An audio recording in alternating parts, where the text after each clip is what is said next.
Berkati kami satu persatu supaya firman yang dibaca dan direnungkan akan mengoreksi kami, memperlengkapi kami semua jemaat Tuhan, bahkan hamba-Mu yang akan memberitakan firman.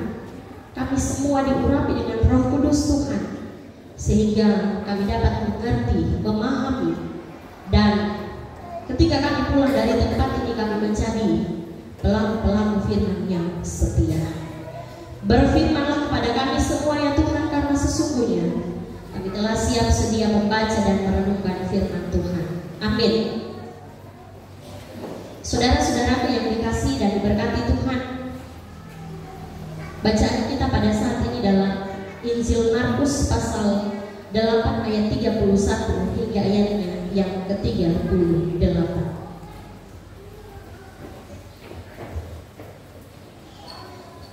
Saya akan membacakan bagi kita semua.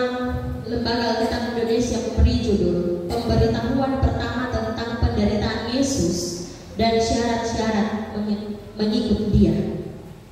Langsung berkata-kata demikian. Kemudian mulailah Yesus mengajarkan kepada mereka bahwa anak manusia harus menanggung banyak penderitaan dan ditolak oleh tua-tua, imam-imam kepala dan ahli-ahli Taurat, lalu dibunuh dan bangkit sesudah 3 hari. Hal ini dikatakannya dengan terus terang, tetapi Petrus menarik Yesus ke samping dan menegur dia. Maka berpalinglah Yesus dan sambil memandang murid-muridnya, ia memarahi Petrus, katanya, "Inyalah iblis, sebab engkau bukan memikirkan apa yang dipikirkan Allah, melainkan apa yang dipikirkan manusia."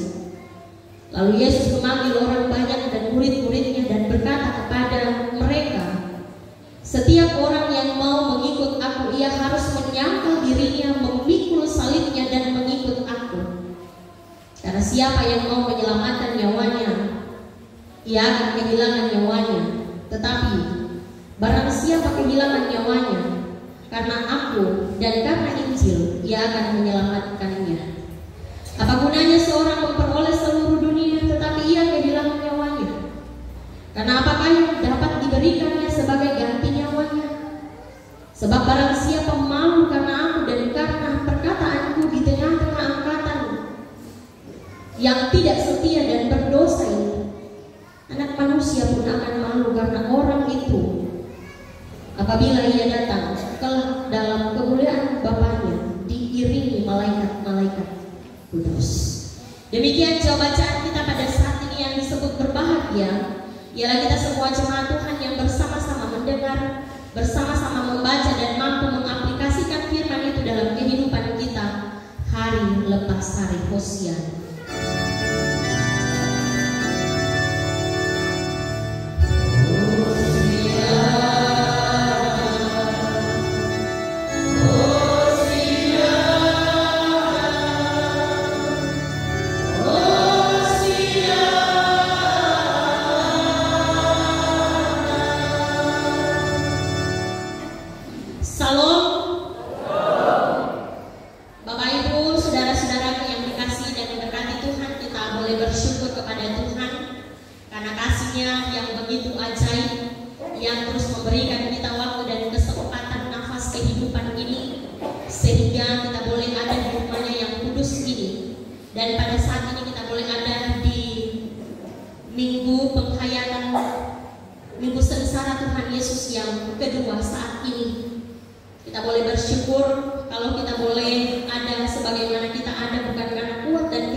Dan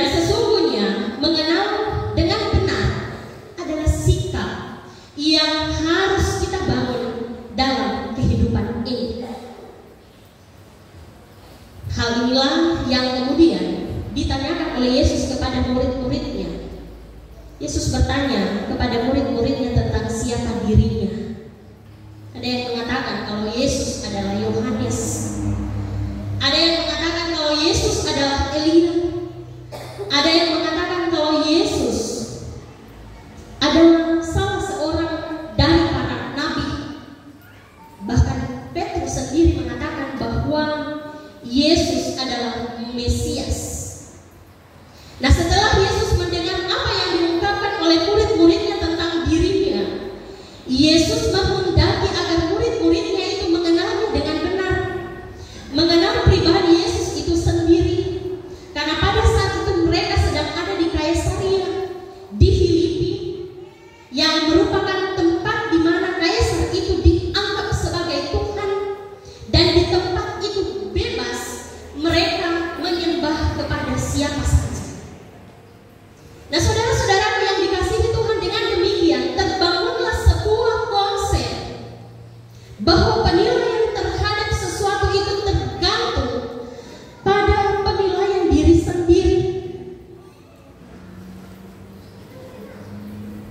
bukan, dan tetapi itu tergantung pada komunitas. Maka pada saat itu memang orang-orang ketika melihat Yesus menyembuhkan banyak orang, ketika Yesus melakukan mujizat yang mereka tahu Yesus itu adalah tabib, yang mereka tahu bahwa Yesus adalah Mesias yang sudah lama mereka nanti-nantikan. Jadi ada sebuah konsep pemahaman tentang menilai sesuatu dari komunitas, bukan dari diri sendiri. Maka pada saat itu Tuhan Yesus mulai memberikan pengajaran kepada murid-muridnya dan kepada orang-orang banyak yang ada pada saat itu. Pengajaran yang pertama yang Yesus katakan adalah anak manusia harus menanggung penderitaan. Anak manusia harus menanggung penderitaan. Gagasan ini sungguh sangat mengejutkan para murid yang ada pada saat itu. Karena selama ini mereka memiliki penilaian yang tinggi terhadap Yesus. Namun apa yang terjadi, saudara-saudara? Reaksi yang timbul setelah Yesus menyampaikan pengajaran ini, Petrus menarik Yesus dan menegur Yesus. Secara manusiawi kita berpikir benar apa yang dilakukan oleh Petrus. Namun dengan tegas Yesus memarahi Petrus. Dalam bacaan kita pada saat ini, ayat yang ke-33, apa yang dikatakan oleh Yesus kepada Petrus di situ? Ayat 33, "Enyalah iblis, enyalah iblis." Sikap Petrus jelas membuktikan bahwa Petrus belum mengenal pribadi Yesus. Petrus belum mengenal Yesus dengan baik. Dia mengikut Yesus, dia percaya Yesus. Namun Yesus sendiri mengatakan bahwa cara pandang Petrus masih bersandar pada dunia ini, masih bersandar kepada pengetahuannya sendiri. Saudara-saudara, kita disadarkan kembali, ternyata orang yang berada dekat dengan Yesus belum tentu mengenal Yesus dengan baik dan benar. Orang bisa saja rajin ke gereja, orang bisa saja rajin berdoa, orang bisa saja rajin untuk beribadah, tapi itu tidak menjadi sebuah jaminan kita mengenal Yesus dengan baik dan benar. Karena bukan pikiran kita sesungguhnya, tapi Roh Allah, hikmat Allah dalam diri kita, itulah yang akan menentukan kita untuk masuk kepada pengenalan Allah yang sesungguhnya. Saudara-saudaraku yang dikasihi Tuhan, lalu Yesus kembali melanjutkan pengajarannya. Ini merupakan pengajaran Yesus yang berpusat dari iman Kristen. Yesus katakan, setiap orang yang mau mengikut aku. Kalimat ini menyadarkan kita akan keterbukaan Yesus pada saat itu, bahwa mengikut Yesus bukanlah sebuah paksaan. Mengikut Yesus adalah sebuah kerelaan. Yesus tidak memikat orang-orang dengan menawarkan jalan yang mudah, jalan yang ditawarkan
yang bukan hanya sekadar kesulitan, penderitaan. Tapi mari kita renungkan bersama-sama jemaat Tuhan. Banyak orang yang bilang salib itu adalah penderitaan. Salib itu adalah pencobaan, kesulitan bagi kita orang yang percaya kepada Tuhan. Ya, memang benar. Tapi lebih dalam dari itu, kita harus memahami bahwa memikul salib adalah perjuangan kita sebagai orang yang percaya kepada Tuhan untuk mempertahankan iman percaya kita di hadapan Allah. Walaupun reputasi kita, walaupun jabatan kita, kehormatan kita, dan harta kekayaan kita sedang kita pertaruhkan. Nah, saudara-saudara, pada saat ini firman Tuhan hendak menuntun kepada kita semua untuk ikut Yesus. Ikut Yesus itu berarti memiliki kesungguhan hati yang tidak hanya setengah-setengah. Mengikut Yesus adalah komitmen. Karena itu mari jemaat Tuhan kita katakan dalam hati kita yang paling dalam, kita mau bilang, saya mau ikut Yesus sampai selama-lamanya, apapun yang dialami. Saya tetap mengikut Yesus. Saya tetap bersama-sama dengan Yesus, apapun yang saya alami di tengah-tengah dunia. Selamat kita memperingati Minggu Sengsara Tuhan Yesus yang kedua. Tuhan Yesus menolong kita untuk melakukan kebenaran firman Tuhan yang sudah kita dengarkan bersama-sama. Terpujilah Kristus. Amin.